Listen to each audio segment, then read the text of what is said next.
How's it going, everyone? Want to give you guys a heads up on a brand new PlayStation 5 system software update that is going to be fixing a lot of the issues that were present after the last update. Very strange. I've never seen this happen with a PlayStation software update, but we'll talk about that.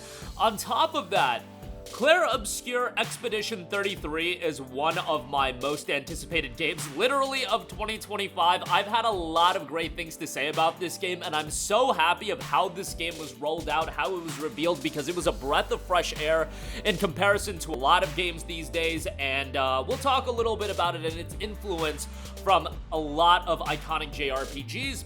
That game is due out in 2025, and Star Wars Jedi's final chapter is in development over at Respawn. We'll talk that at the end of this video. But right off the top, PlayStation System Software version 24.06-10.01 is now out for download, around 1.2 gigabyte in size.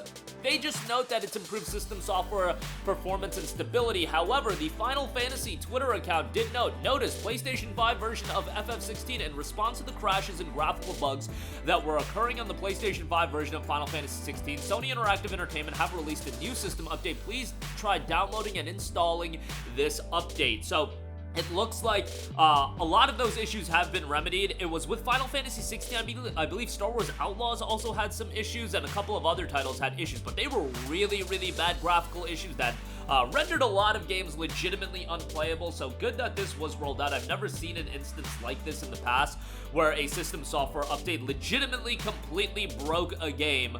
And, you know, some people would find it playable, but I saw some of the clips, and FF16 looked really, really bad in terms of its visuals and the bugs that they were dealing with. Final Fantasy XVI also did recently drop on PC. I've been playing through it again.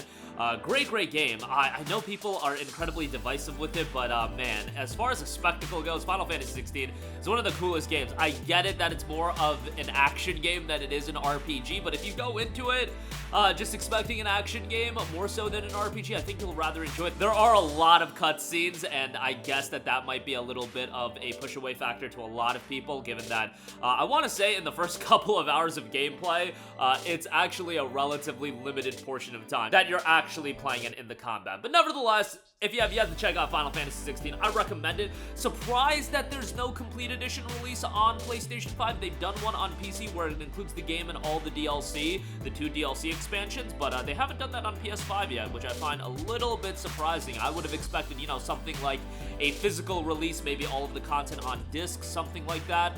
But yeah, that has yet to happen. But FF16, Star Wars Outlaws, a couple of other titles were having issues. Seems like that has been remedied. All right, moving on from that. Developer of Clair Obscur Expeditions 33 has spoken a little with PC Gamer, talking about the development of the game, noting we are definitely not hiding that there are influences from the big Japanese genre.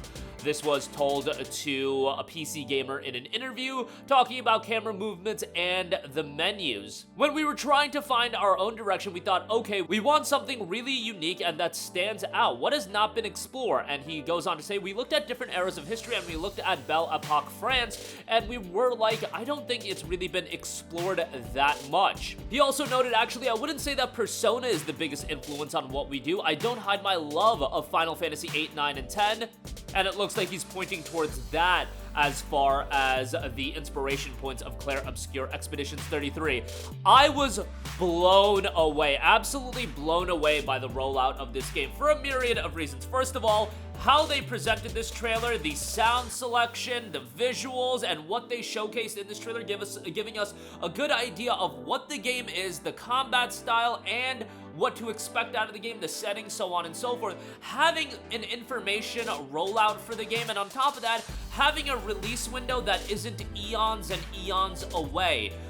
You know, you just see so many games these days butcher their first reveal. What do people always say is very important when it comes to just life? First impressions. First impressions means a lot, and I look at things like Concord's Burger trailer, Fair Game's Garbage trailer, the Quantic Dream doing a Star Wars game and that getting a CG trailer, and games just getting revealed eons and eons before they're released. And yes, sometimes it makes sense. When Final Fantasy VII Remake was announced at E3 in E3 of 2015, that was a game that a lot of people wanted, and Final Fantasy VII Remake is something that would already be established and the excitement was already there. What was the point of Concord's Burger trailer? Didn't get anybody excited. We had no idea what the game was. Clair, Obscur, Expedition 33 from a content rollout standpoint in terms of promoting the game, because that's what trailers are at the end of the day, was just phenomenally expertly done. And I know I look at games like Stellar Blade and Black Myth Wukong this year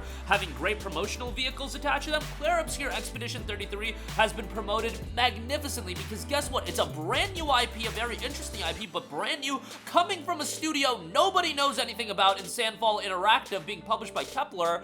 And they immediately dropped a trailer and got people excited. This is how it's done. Sell me on something. That is what game promotion is all about. And you know what Clair Obscur Expedition 33 was able to do? Sell me on a brand new IP with a relatively short trailer and make it immediately one of my most anticipated games of 2025. Bravo! I don't know if the game is going to turn out well. I don't know if it's going to live up to my expectations. Again, it's a brand new IP, unknown studio, but with all of those factors in play, when you talk about promoting a video game, the best thing you could do out of a debut trailer is get people excited, and Clair Obscur Expedition 33 got people excited in droves. So a round of applause to them, and this is how game promotion should be done. I'm not saying it's going to sell millions upon millions of copies, but I do see that there's a healthy level of excitement, and leading into the release, hopefully it hits 2025, that is just going to grow and grow. Even if it's delayed to 2026, we see games these days get revealed 5, 7, 8 years before release, and with Clair Obscur Expedition 33 a year in advance, totally cool with that, and something I would like to see more devs and publishers go and do. Lastly, I do want to quickly note that the final chapter of the Star Wars Jedi series, which includes Star Wars Jedi Fallen Order and the sequel in Star Wars Jedi Survivor, is currently in development at Respawn Entertainment.